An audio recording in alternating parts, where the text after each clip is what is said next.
Hands off!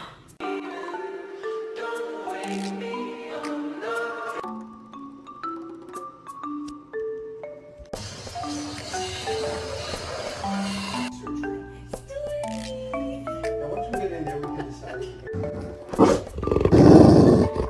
Oh my.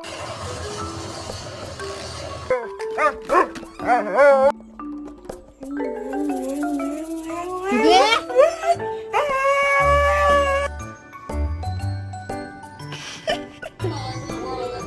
Alvin.